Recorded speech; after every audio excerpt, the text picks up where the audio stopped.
When asked about the impact of technology, more precisely mobile phones, internet, and social media, we see that there are very dual views on how it has been affecting the political views. Technology has somewhere made people more informed, yet more manipulated, more divided and distracted, yet more accepting of others. Hello everyone, this is Aparna Chandra from Yugasa News, and today we'll talk about how technology is impacting our politics and elections.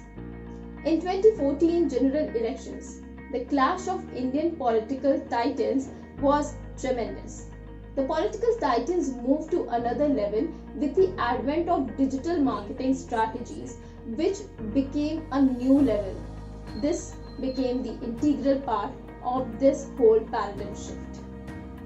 The political campaigns today are not confined only to the rallies and the keystone speeches that are for the masses, but much more than that. The 2020 US presidential election has been the pivotal moment for all of us. It made the technology an even bigger factor in the future of our democracy. In the past 4 years, we and our companies and our leaders have pledged to be better prepared in 2020 and further years. For if we talk about the West Bengal elections, the Election Commission has managed to cut down the shadow zones significantly despite a major hike in polling booths in the state. In 2019, the number of polling stations in Bengal with voice and internet shadow zones were 159 and 1090. This time, there will be a negligible number of voice shadow zones. And now, only a few hundred are going to face the internet issues too. BJP has coherently launched various campaigns as a point of their 360-degree campaigning, which is the marketing approach to the elections. Now, here the digital innovation and the marketing is one of the primary aspects of communication.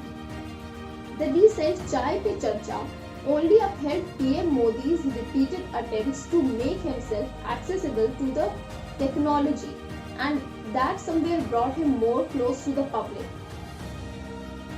Overall, the party is more authoritative as compared to other political parties on social media. Condemning the opposition on making mimics of cartoons throughout the year is a practice to strengthen the name of the ruling party, and this has somewhere strengthened the minds of voters for future endeavors too. With the changing trends, we are seeing how upgrading technology is helping our politics to grow. We are accepting this change, and somewhere this is playing a very crucial role in the development of politics and elections in the upcoming years.